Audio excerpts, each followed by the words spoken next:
intelligent Black people on this platform all the time. Just smart brothers and sisters that are doing amazing things. And so today I have a special guest that's doing really great stuff in the community, doing great stuff in his family, really representing fatherhood, manhood, and intelligent Black people in a great way. His name's Bernard Hardy. Bernard, he actually is a rapper that goes by the name of Big Nard. Big Nard out of the Bronx, and he's a real cool brother, very smart guy. And so I want to ask my brother, how you doing today, man? Hey, man, I'm doing great. Pleasure to be here. Hey, brother, the pleasure's all mine. The pleasure's all mine. Everybody that's coming in, give a greeting to my brother Big Nard. Everybody type Big Nard in the chat, Bignard. And we're gonna and I'm gonna tell you why I invited why I invited this brother into the platform. And some of you may see that I actually misspelled the title. I said how a dedicated father and rapper, his infant daughter to read, and I should have put the word taught in there. So reading is fundamental. So I should have been proofreading my own shit. But but anyway, the reason I brought in my brother Bernard, aka Big Nard, is because I met Bernard actually online. I'll tell you more about that in a minute. And he was telling me this great story about what he was doing with his daughter and how he's gotten his daughter reading like in a matter of months. Like she's a few months old, 3 months old, 4 months old, and the little girl starts reading and all this other stuff. And a lot of you may know. Give me a yes or no in the chat if you're aware that a child's psychological development, that a lot of their intellect is developed like in the first like 3-4 years of their life. Did you guys know that? Give me a yes or no if you knew that. So what you do with your kids at an early age plays out for the rest of their life. So I was so fascinated by this story. And also he actually is an artist that has some great music. So I said, hey man, why don't you come on the podcast and we can chop it up? So I'm going to quit doing all my yapping. And first of all, I want to start off with asking Bernard, aka Big Nard, where are you from, man? Like tell us about your background. All right, so I grew up in Hackensack, New Jersey, and grew up in, we call it the Bricks, 230 Central Avenue, and that's pretty much where I grew up. My background is I do computers, like some of the things I like is computers, so infrastructure, technology, like VMware, Cisco, Microsoft, Linux. So I'm an infrastructure engineer, but also I'm technical, and then I got the artistic side, because my mom actually played the piano. She was a professional piano player. And the funny thing is I didn't know. I just found her on Spotify. I just looked her up because I was coming on and you was talking about the music. And my mom, Grace Gospel Singers. And I looked it up and she showed up. It said her maiden name is Finney. So it's Barbara Finney. And it just blew my mind. So my mom and my mom are on Spotify. And I didn't know. My mom passed right before the Twin Towers. So wow. In 2001. Man. Yeah, so that was like a big, exciting thing to see that. Thanks to this, I didn't think to do that, but when I was running it, I was thinking about my mom telling you that I got my music talent came from my mom, and then my engineering came from my father.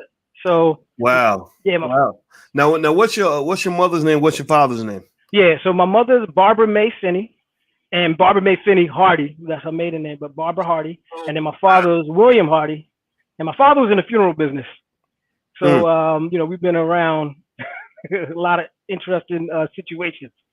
All right. So I was in the funeral business.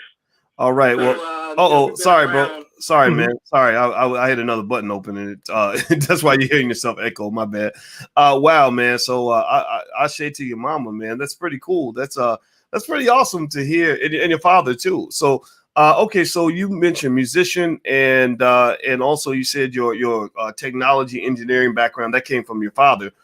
So you're deep in the computer thing. So computers are kind of like, is that like a first love for you, or how'd you end up in that field? Yeah, so the computer field with my father. My father was in the Navy, and so we grew up in the projects, 230 Central Avenue, and I was one of the only kids with a computer. My father bought a computer, so it was an Atari computer. So it's not like this massive high-end computer, but it was an Atari computer at the time, and I was a little kid, so he tried to hide it. I found it, kid, we searching around. I found it, and he got pissed, act like he took it off. I guess that increased me wanting to know it more because he took it away.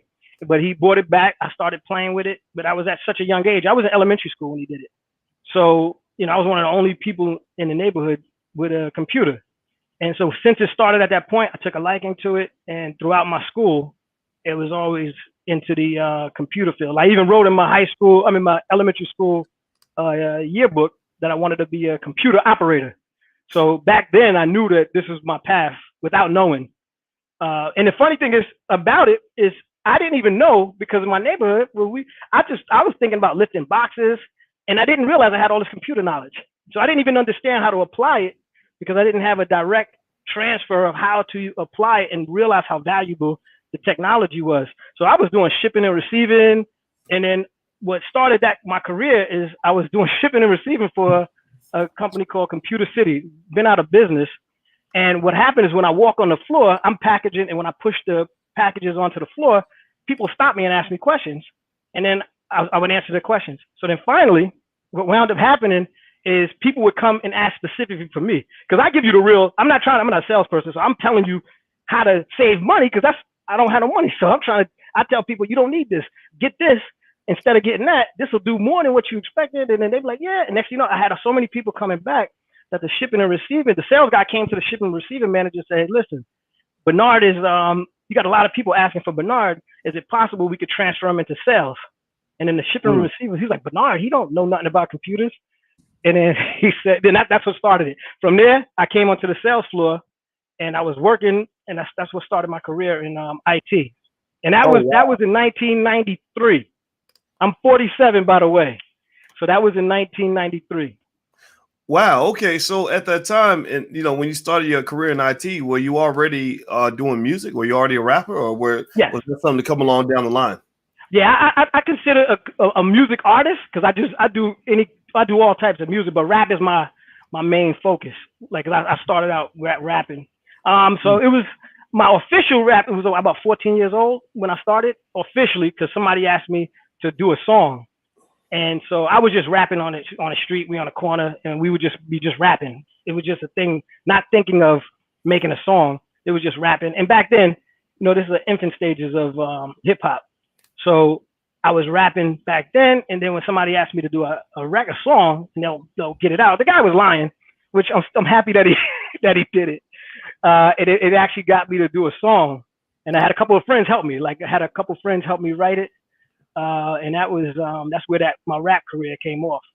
And wow, that's really cool, man. By the way, everybody, I'm speaking to Mr. Bernard Hardy, aka Big Nard. Big Nard is a hip hop artist out of the Bronx, but he's not just a hip hop artist. He's also, wait, did I say that wrong? Yeah. I'm Hackensack, New Jersey. Hackensack. Yo, big up to the Bronx, New York, Connecticut, tri-state area. Bronx, right? What is it? Tell me where Bronx came from. It's probably because of Call of Duty. When we played Call of Duty, the dude from the Bronx that was playing with us, you probably associated it.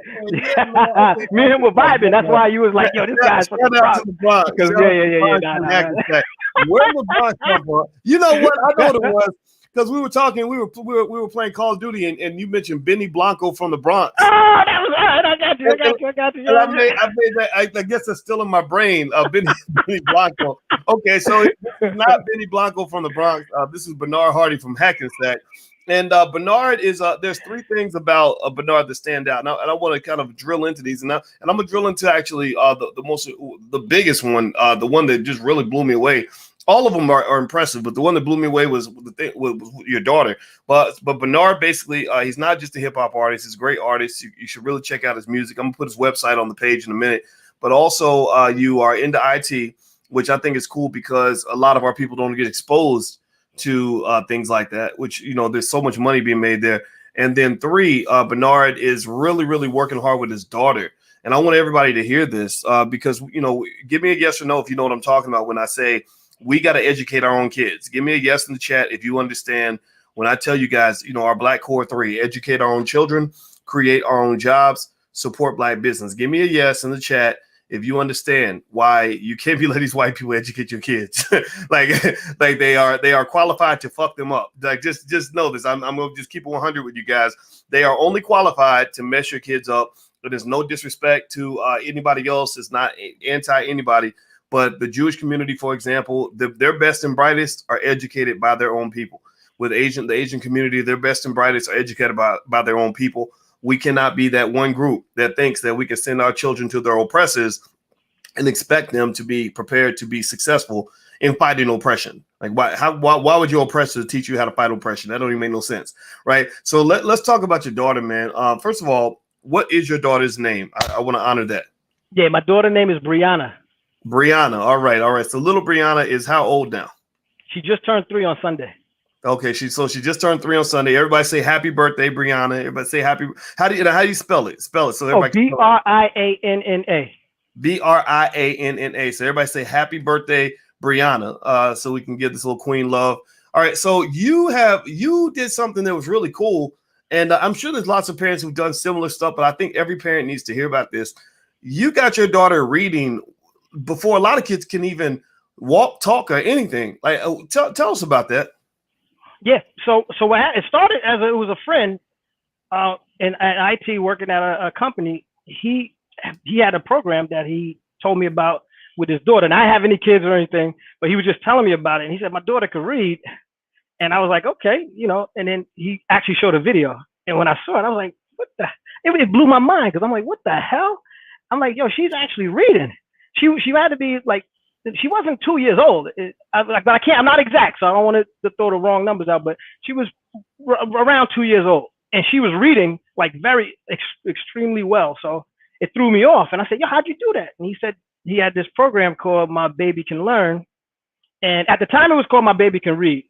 And if for some reason the guy got sued and all this other stuff, because they said the kids couldn't one thing parent complained that the kids couldn't understand the word, and for me, I'm like, who cares? If they could read, you're not going to understand every word you read. Even adults sometimes read words that we don't understand. So to me, that was weird, but I know how people, they complain about stuff. So they canceled it. I guess they canceled it, discontinued it. He got sued, and then it came back. So my brother, it actually started with my brother. So my brother, when I was telling you Wild Bill, Billy, my brother, my by nephew, the way, shout out to Wild Bill. That's the brother you said they went to my event, right? Yeah, yes. When we first met, I remember you mentioned your brother. So shout out to your brother. Go ahead, man. Go ahead. Yeah. So my brother, my nephew William Jr. My brother had a baby. So the first thing that came to my mind, I was like, you know what? Let me get this program that my friend showed me. And I told my brother, I said, listen, whatever you do, I know this works. So I want you to do this, and trust me, this is the most important thing you could do. I just said take my word for it because I saw what it did to my friend's daughter, and then it actually worked. I guess by two and a half, my nephew, he was actually able to read, and it started. We was in the park. I didn't know he could actually read the way he could read. So we was in the park, and we're sitting there, and he just yelled pizza, and I'm like, what made you think of pizza? And when I looked up, there was an airplane, with the banner. I don't know the name of the pizza, but whoever got Billy Bob pizza, it was like whatever pizza. And I looked and I said, do you think he read pizza? Because I'm looking around, I said, there's no way that's a coincidence.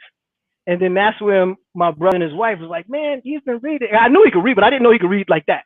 So they started writing the word gorilla on her. She had a BlackBerry at the time. She wrote the word gorilla and said, hey, what's this? And he said gorilla. And I'm like, yo, that's a pretty big word, man.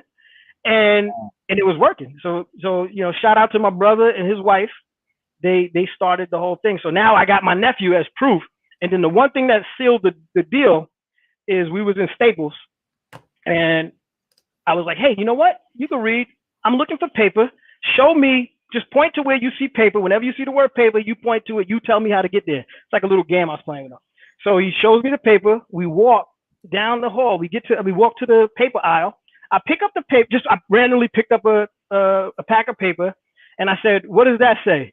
And he said, "Black carbon paper." I was like, "Yo, hold up, man." How old was he when he did this? He was about 3. I guess at that time he was like 3, a little around the 3 age. I need to interrupt. Is everybody hearing this? I mean, are y'all hearing this? Like, process this for a minute, right? I need y'all to process this. Like, because we got to do some of this in slow motion, because I think we got to kind of meditate on this shit for a minute, right quick. You have a community that's really struggling, right? Like your community, we talk about being oppressed, being left behind economically, kids not getting educated. We sending all our kids off to these foreigners these people from other communities that from the suburbs, educating our kids, and they're messing it up, right? I'm in Chicago. We got 18-year-olds who can't read. Like the literacy rate amongst the like 17, 18-year-olds is like incredibly low. Give me a yes if you've seen this, right? Like, so here you're talking about now. How old was your nephew again? Say it again. I apologize. He was around at that time that he read the black carbon paper. He was about 3 years old. Okay, so he had a nephew that was 3 that could read the words black carbon paper. There's a lot of 14-year-olds like going to school every day. You know, like think about it. They know all the like latest dances, like they know the Cardi B like lyrics, you know what I mean? Like they can dribble basketballs and throw footballs. But if you literally, if you put a gun to their head and say read black carbon paper or it's gonna cost you your life, some of those kids might not live to the next day, right? No, not to make it gruesome, but see, like to literally save their own life. Some of these kids couldn't read something as simple as black carbon paper. And I really just kind of think we got to process this because it helps us understand. I'm not even advocating for this product. I don't even know the people who made this product. You can get, I'm sure there's others out there, whatever. I'm just talking about the fact that there's solutions out here and there are people in the community, particularly strong fathers like this brother, who are taking the lead in that, right? So I want you to keep telling your story, man. But I'm so impressed with what you're saying that I was like, okay, let's really like analyze what's being said right here. Let's not just gloss over it. Like, but go ahead, man. Go ahead, please. Yeah. So that's what happened. So obviously when my daughter, so my brother, because he didn't start as early. So as soon as my daughter was born, I was waiting to get her in front of this. So I started when she was 3 months old. That's when I started. So she can't talk. She can't. So the whole time when I was doing it, I don't know if she's learning anything because she can't talk, right? So she just, she's going about her business. And, but I would continuously do it because I know it worked. And I said, you know what? If I started earlier and let's see what happens. It was basically, that's how it went. When she got about 8 months old, she started following what the words were and doing the gestures. And I saw, for me, I'm looking, and I'm analytical. I'm an IT guy. So, if you show me something, you got to show me that it's real. So when my daughter was doing, I said, man, she must be memorizing this. And she would know the words, and I would just go, if she just looking at the words, so I would change up the words and write it myself. And then she started to read my handwriting. So I'm like, wait a minute. I got chicken scratch, just so you know. So you know how people say doctors got the terrible handwriting? I would be a doctor because my handwriting is terrible. And my daughter read my handwriting and she read it. So I'm like, so not only is she just looking at the text, the typeface, she understands that this C that doesn't look like the C that she's been looking at is C. So she knew how to distinguish each letter. Yeah. And that's 8 months old. But remember, she's not really she's not talking and stuff like that, but she could react. So I'm watching her reaction. So like in this video, and it's like your baby can learn. I'm not advocating either. I'm not connected to it. I'm not advocating specifically this program, but I'm telling you, I know this one. This is the one that I know. So that's why I'm talking in regards to this, the one that I know. But the way she, when I was watching her, I noticed that she's picking it up and she would do the gesture. So if it says clap, she started doing the clapping. And then all of the action words, touch your nose, she would touch her ear, but she's trying to touch something like her ear. And so I'm like, wow, like this is interesting. So then I would just mix it up. So by the time she was a year, that's when I started realizing she's actually putting it together. And what happened is, and it's not like it's something that I was doing on a regimen, like at this time, and I wasn't pushing it down her throat. It was, and the funny thing about it is there was no, she likes it. It was a video. So it started out as a video. So she liked the video. And then what it does is it has a word and a little arrow goes as it says the word, and it changes the fonts. And then they'll show a little picture of a kid playing a ball if the word is ball. And it runs the system like that and just goes through a series of words. And then I didn't realize she's picking it up. And then she knew that reading is from left to right. So I'm saying, wow, my daughter's picking this up. And like I said, about a year is when I started really understanding, because as she started to understand the words, she started to recognize that some words she could tell it. This word, like she'll get it mixed up if it's similar, but she could see that these words are similar. And this is just her not talking yet. And then the first instance, I think it's about a year and a half is when she started saying words. Like she said, her first word was duck. So she was able to say duck at about 1.5 years.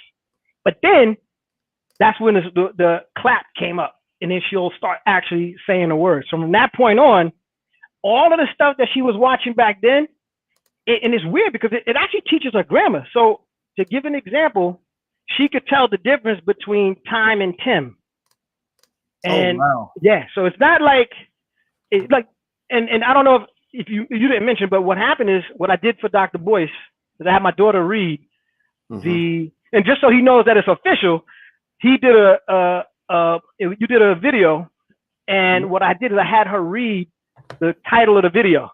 So this is where you know that she read that video and that title, and she said she didn't know your name or anything. She read your name pretty. What did you think? Oh, I was impressed. I heard stock market. It wasn't no simple title either, man. I mean, it was really cool and impressive. And by the way, everybody, if you just came in, I'm speaking with Bernard Hardy, aka Big Nard. He's a rapper out of New Jersey. And he's also a great dad.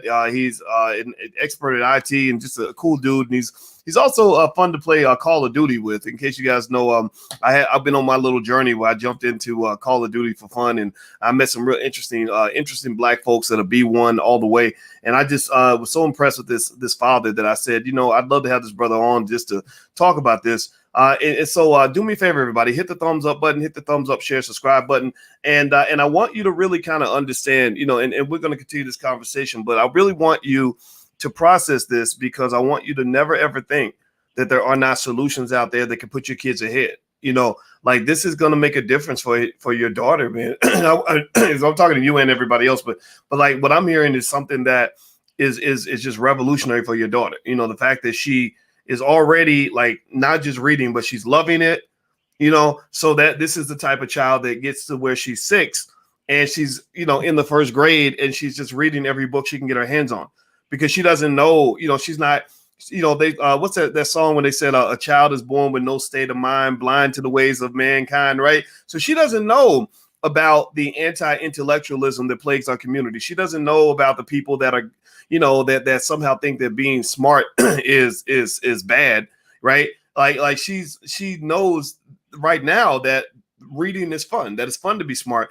And you and I were talking about that now, and we were talking about the importance of really making sure like her confidence and her self-esteem is at an all-time high, so that when she's finally exposed to the world and realizes that the rest of the world didn't have a great father like you that was exposing her to these things early, that she can take the lead. She'll be the leader, not the follower.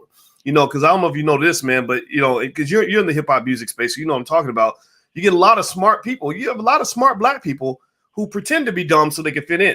Does anybody know what I'm talking about? Has anybody else seen that where you will see like the most brilliant Black person who literally will hide their intelligence? Like, I don't want to be too smart because I don't want them to think I'm uppity. I'm trying to be white. You know, and it's like, man, to hell with that. Like, you better be as smart as you need to be because they're trying to oppress you. They're trying to take everything away from you. They're trying to pull the okie doke on you every day. So if you can't play chess and you barely know how to play checkers, you're going to get played every time. So can you talk about that in terms of just your thoughts as a father on developing your daughter in all the other areas so that when she goes into the world, she has all this intelligence, you know, and from what I know about you, your daughter she'll probably own shares of stock when she's like 4 or 5 years old. She'll be talking about things that a lot of 40-year-olds ain't ready for yet. So how are you preparing her for that, you know, as a human being beyond the intellectual side of who she is?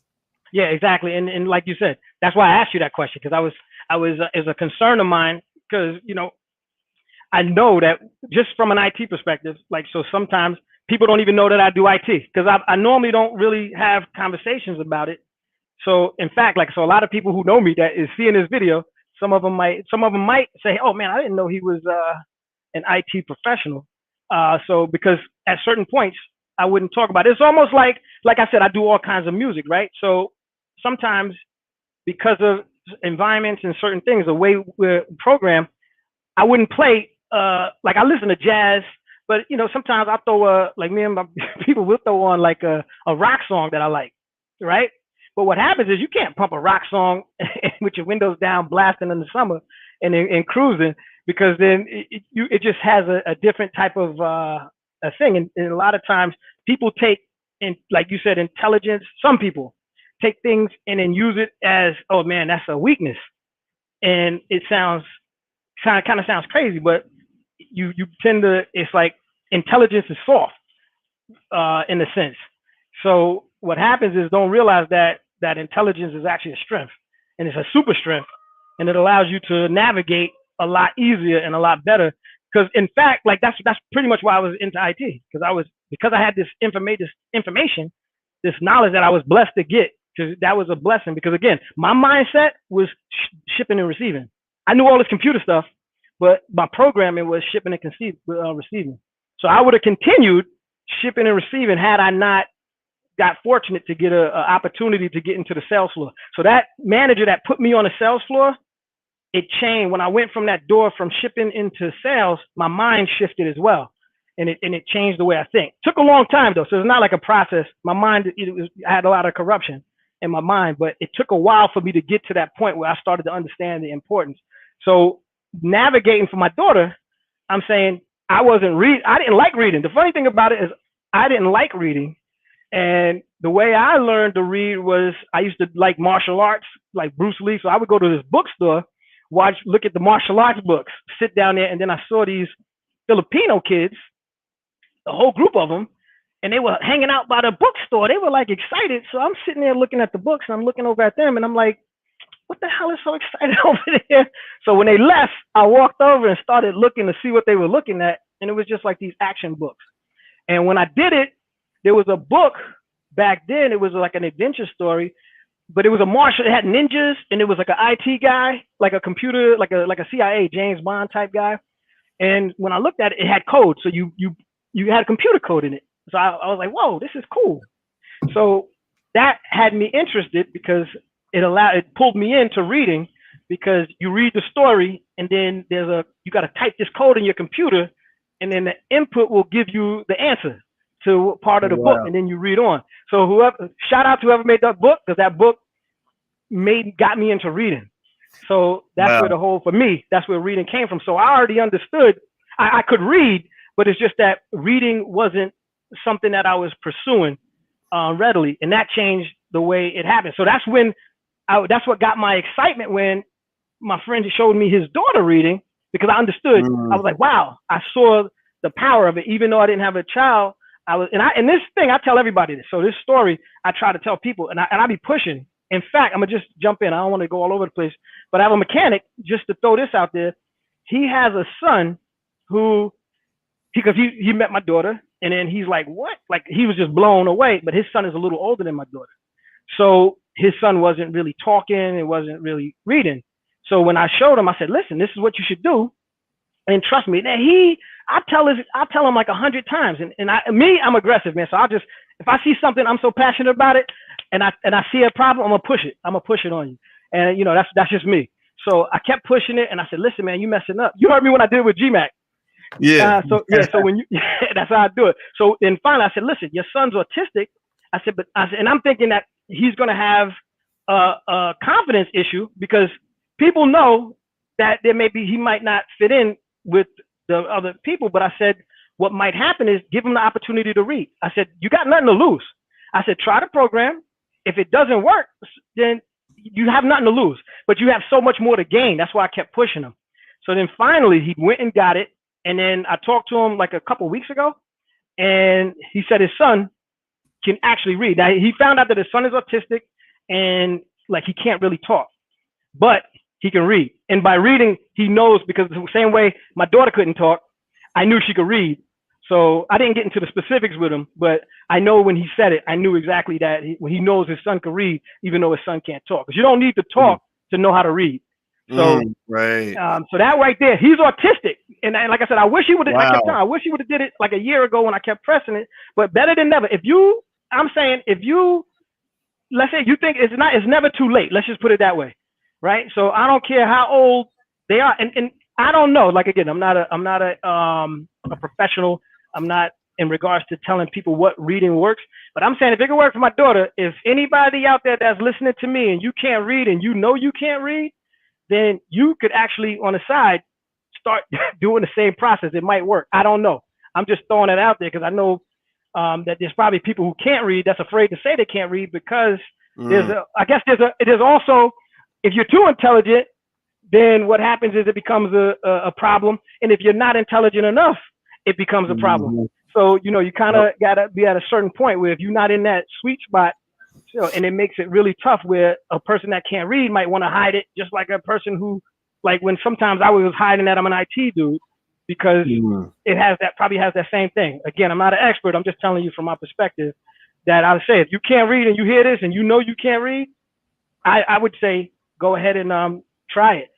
Learn how to read on your own with YouTube or something if you're afraid to show somebody, because you can learn. My daughter did it. And so, you know, I know everybody can do it. And my daughter is not some special genius that was able to, you know, she was born with this specific ability to read. This is just, and I saw it with my nephew, the autistic, my friend, the mechanic, his son.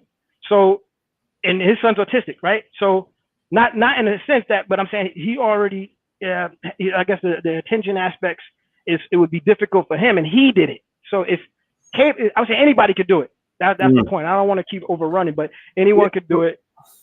Well, you know, I think that's that what you're talking about is it's important, and I wish, you know, I wish that we could you know, just kind of get past all this nonsense that taught our kids that it was cool to be stupid anyway. Like there ain't nothing cool about not being educated, you know, and the fact that we label ourselves, you know, as the niggas in the room, you know, like we call ourselves that, you know what I mean? Like you know what I mean? Like they ain't got to call us the N word. We call ourselves that. Right. And when you call yourself something, you kind of behave the way you think that person's going to behave. Like you play the part. Right. So as much as we want to act like it's just you know, somebody else's oppression that keeps us where we're at, we got to realize that, you know, we are oppressors too. We oppress ourselves. Right. And I think that it's I mean, you just notice, for example, you know, I don't know, let's say this video that we're doing gets, you know, 5,000 views or 10,000 or something like that. If I was talking to like some rapper that could barely spell his mama's name, you know, but he's famous enough because white people put him on TV, the video would have 500,000 views, right? You know, and they say that, you know, that your power to manifest, the God in you manifests whatever you put energy into. So if you're going to put just a little bit of energy into the guy that's teaching you how to set your kids on a trajectory that's going to make them successful, but you're putting all your energy into the guy that's teaching your kids how to self-destruct, then you're putting energy into your own self-destruction. You are praying for your own genocide. And I'm just asking everybody in the room to understand this. You know, this is a deep statement. A lot of people won't get it, but you got to stop praying for your own self-destruction. Like you can't do that, right? So, by the way, Bernard, as you can tell, is a great storyteller, and he happens to be an author. And the website for his book is right here. It's GoTA. That's it, right? Yeah, you got it right. Tell us about that, man. And then I want people to hear a little bit more from you as a rapper. You said you would do a verse for us, but before we get into that. So it's real fascinating. You know, your mind's creative. You do a lot of interesting stuff. So tell us about your book, Godier. What's this? It's like a sci-fi type thing. Correct. Sci-fi. You know, it's the geeky side. So it's sci-fi interdimensional epic. Now what happened is it stemmed from the lessons for the children. But my friend wanted me to teach the kids about IT. It turned into me creating the book because I said, hey man, I need characters, because I was trying to figure out a way that I could be effective at delivering this message, because I figured it might be a one-shot deal. These kids might never see me again.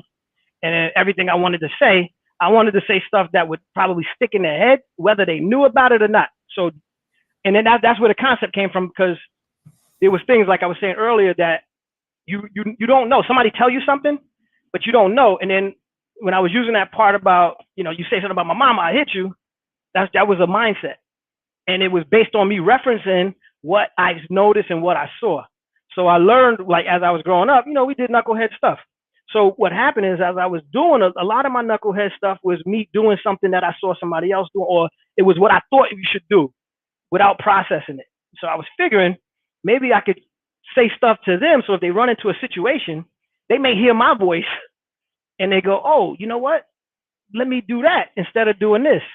So that was the concept of where the Godier came from. The book came from me trying to come up with a way to reach kids and adults, but younger adults to learn from things that happen and the decisions that you make. And then so the book is based on a guy named Cranus and Abel, and then you got Compass Ion, but it's Compass Ion is the Compass Ion is compassion. So Compass Ion, the word compassion. So she's one of the characters, and then Cranus and Abel are two protagonists, antagonists, and what they do is the decisions that they make, they're both equally yoked, so to speak. They have the same abilities, the same minds, but then you see how when they make different decisions that they turn into different people. And then that's where the journey comes from. So they make different decisions, they turn into different people. Well, what happened is you see their path and who they become. So Abel is a scientist. Cranus is just a more general, well-rounded, educated person. And then when you see the decisions, it determines what they do in life. So like a bully, I was using an example of a bully. So we look at a bully, but there's a thing that created that bully.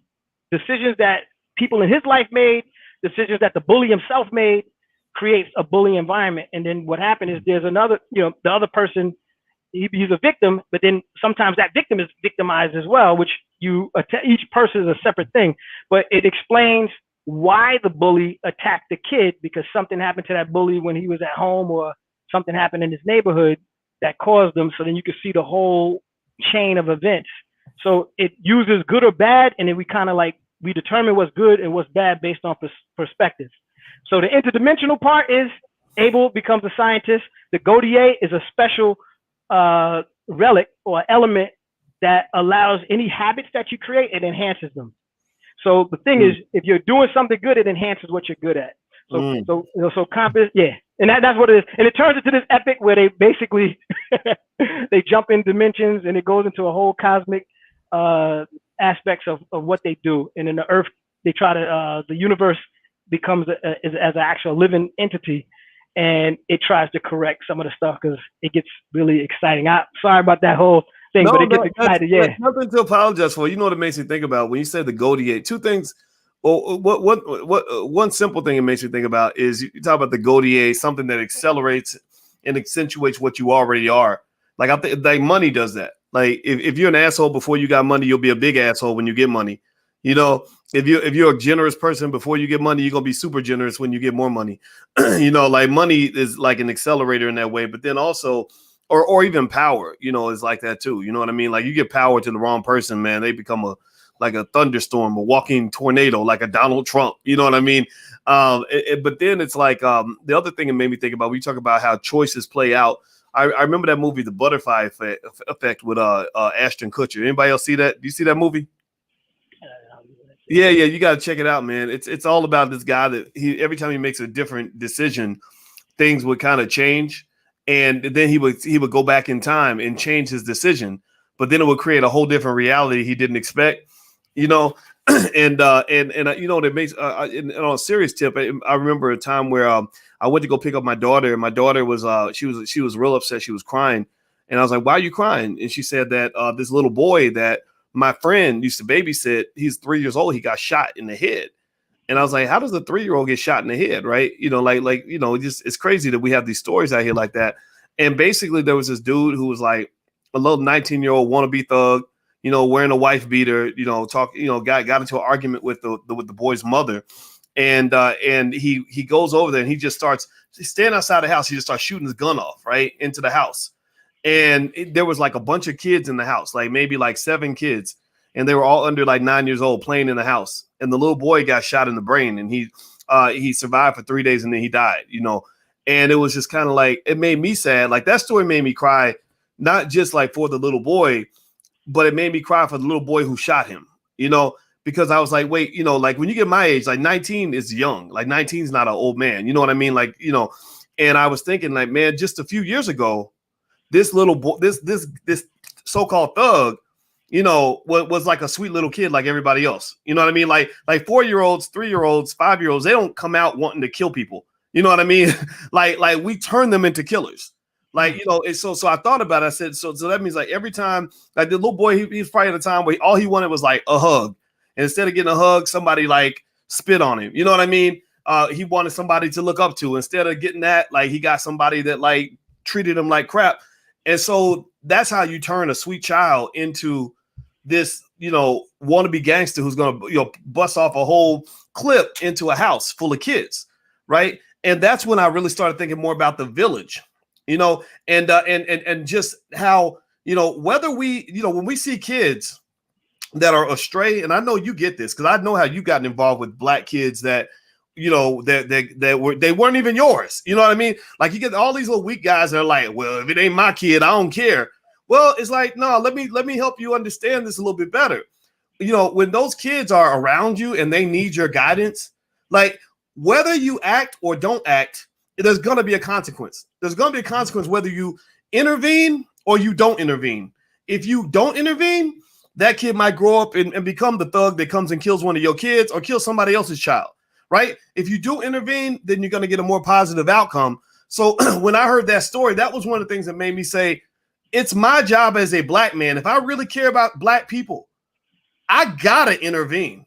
Like I have no choice. If that little kid is 6 and they're looking for some encouraging words or they need a meal or whatever, $2 out of my pocket, I got to intervene.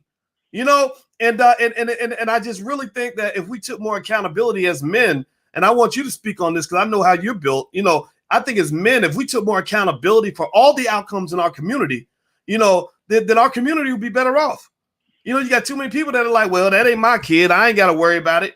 It's like, nah, man, like they're all our kids, Yeah. So can you kind of speak to that, just in terms of your experience with that and your perspective on that? Oh, definitely. So the first thing is, when you hear people say, well, if they did that to my kid, then I would do this and that. And I'm like, well, why would you wait till they do it to your kid to do it when you've seen it happen? Do exactly what you would do for your kid, for everybody else's kid, because we're all a family. So your child is my child for the most part. So what happens is, like, that's why I appreciate Dr. Boyce putting me on to say this, because he heard me say it, and he said, hey, listen, I'm gonna have you on. I want you to say this on the show because I want to let my community know that it's important to read, and I think you should get on the show. Now that threw me off, Doc, because I wasn't expecting that. He was like, hey, so I said, all right, perfect, man, I'll definitely do it. But when you did that, because we're playing Call of Duty, so there's no special connection other than that we were a band of brothers playing Call of Duty, and he decided that this is so important that it'll help the community that I want you to come here and share it. So I just wanted to give a shout out because that's official, that's authentic, and that means you love your community, man. So I definitely want to shoot you out for that because I was shocked when you did it, and I'm here now. So this is real. So it's not him just talking. This brother right here, regardless of what anybody think, I don't care what you think, this brother loves you. And I'm gonna tell you that for a fact. That's why I'm here. He put me on, and I definitely appreciate you a million times for this. Well, the honor is all mine. And everybody watching, by the way, if you want to follow Bernard's Twitch channel, it's right there. He goes by Lord Colossius. He's a real interesting guy to listen to. So, like, you go to his Twitch channel, he's always going to have something interesting to tell you about. But go ahead, man. I'll zip it up. Go ahead, brother. Yeah. So just an example, a story happened to me. I'll just sum it up quick.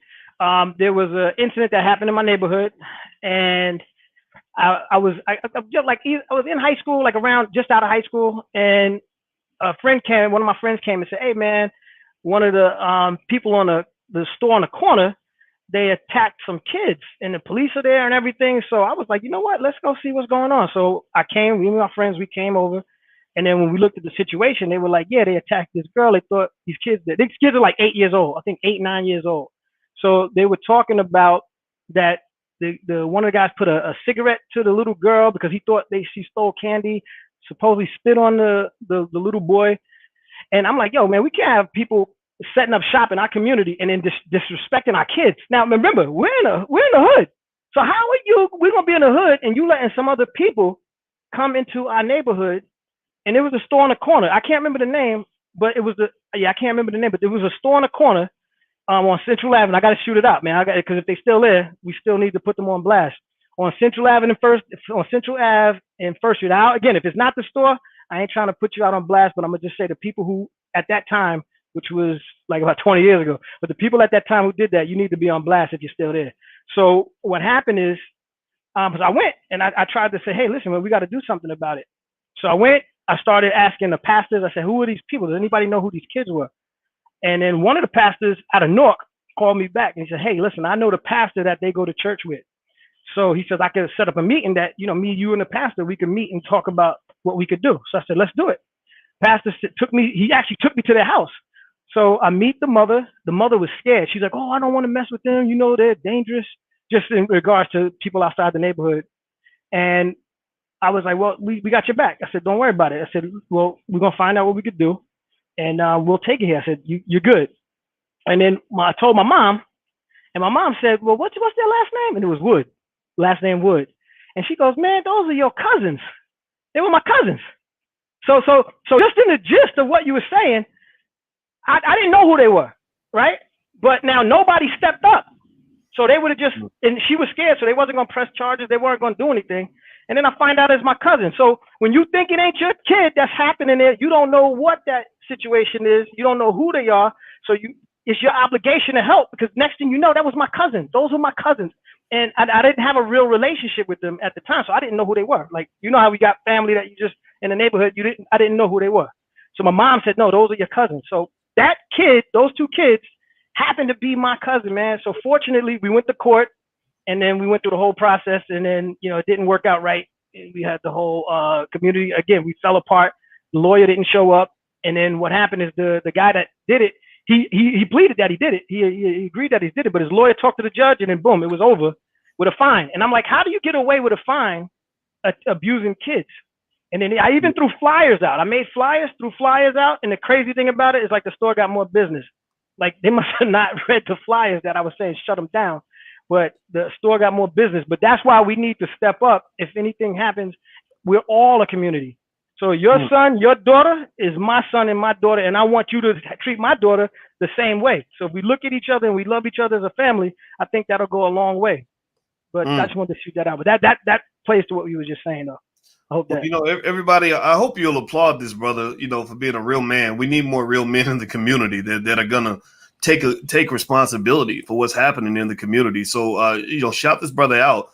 Go to his website, whatever you can do to be supportive. I mean, because these are the real men we got to support, because we got a lot of fake men out here. Some of them got big platforms, but they're little boys. They're little boys with hair on their balls. That's it. They just think that they're a man because they got hair on their balls, but they really ain't got no balls. So it's really a big hairy vagina that you're looking at. But you think it's a man because he knows how to act like, dress like a man and get tattoos and drink whiskey. But manhood is deeper than that. Like, manhood means stepping up and stepping through. It means looking out for the children. It means protecting the women. It means really coming through. And if you want to know what drove me to say, I wasn't playing when I play. You guys know I'll get on there. I was playing Call of Duty. I wasn't looking for people to bring on the podcast, but as you kept telling these stories, I was like, okay, there's a lot going on here.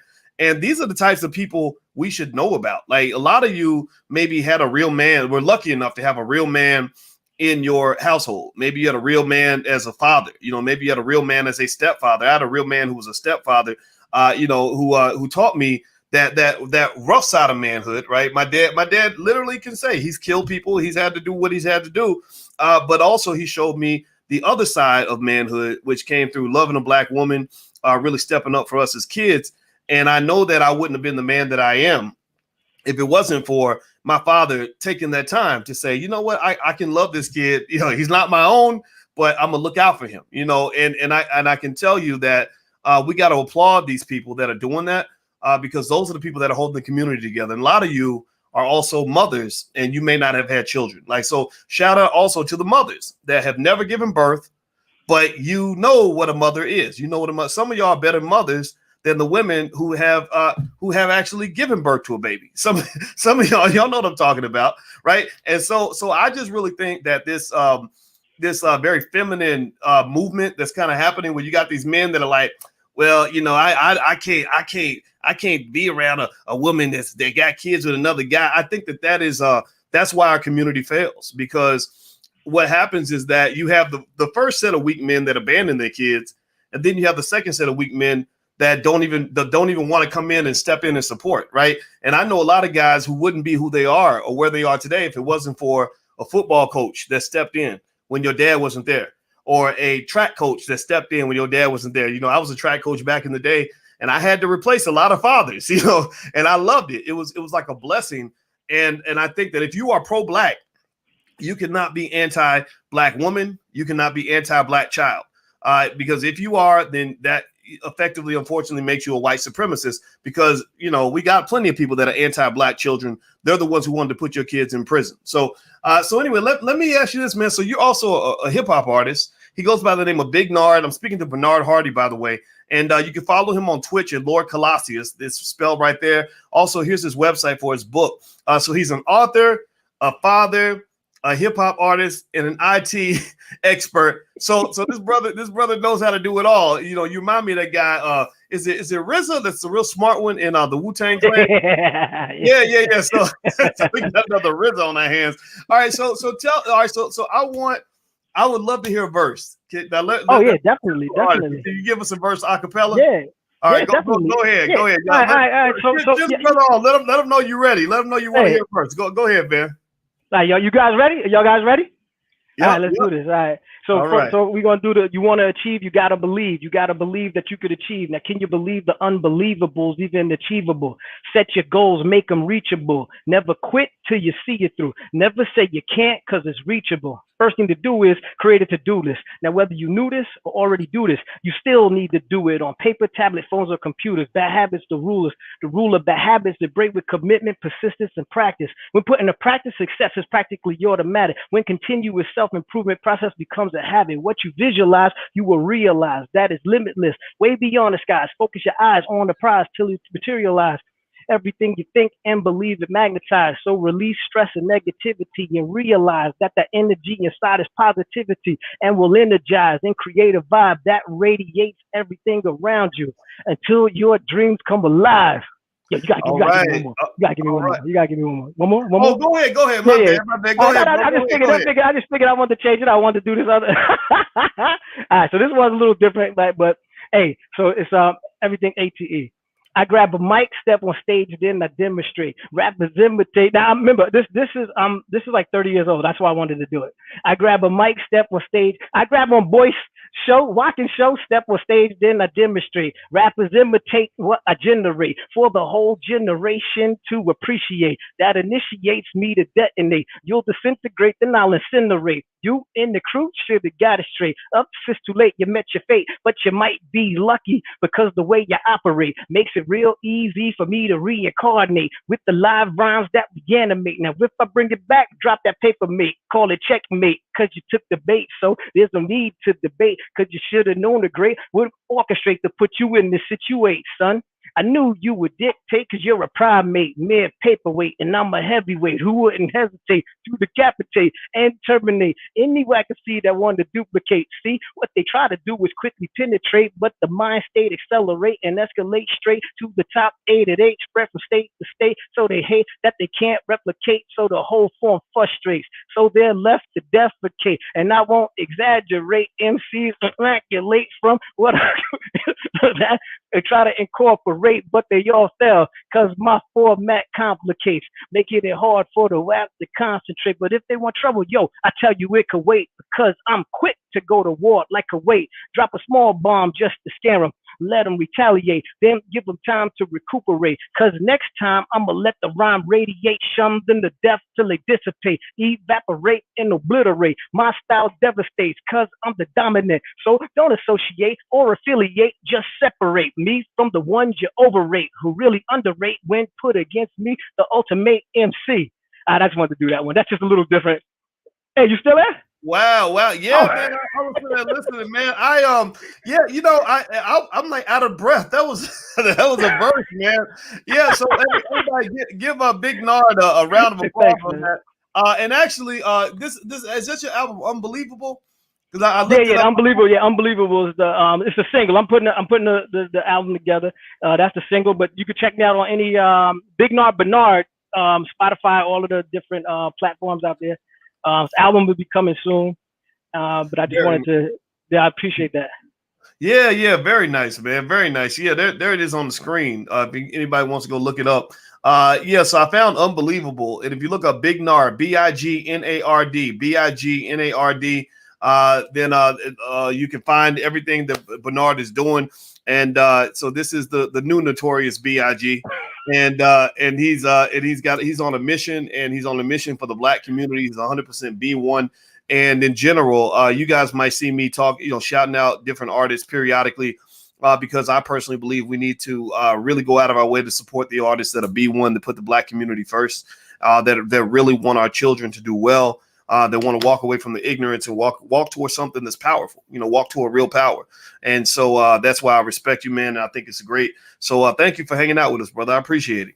Hey, listen, man, I appreciate you, honor you, and thank you for the platform, man. I appreciate you. All right, same here, man. Same here. So everybody, give a round of digital applause to Bernard Hardy, aka Big Nard. If you want to learn more about his book, now when's that book coming out?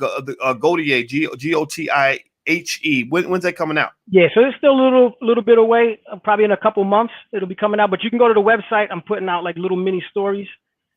Every couple of weeks we'll be putting out a little mini story. So you can follow it up to the lead of the book. Oh, okay. So you're going to put the mini stories out on the website, correct, on Gautier.com, so people can actually go download the stories as you're preparing the book. Correct. You can read the stories. There's a blog that I'm doing, so I got a couple part series, and I'm going to be actually putting parts of the story in the blog so you can actually read up on it. Like every couple of weeks, we'll throw out a section, and it follows along for a story. So this one is about Campus Zion, two sides of the mountain, and it's basically the difficulty of actually achieving something. And also when people see that you have the success, what it looks like from that perspective. So that's why I'm saying the two sides of the mountain. It's rough getting there. They see somebody sliding down or like, skiing or whatever. They go, oh man, it look like they're having fun. But when you look at what it took them to get there, then you realize that it was a tough road. But people want the part where they're at the top coming down, as opposed to the part of what she did to get up to that top of that mountain. So that's what this series is starting.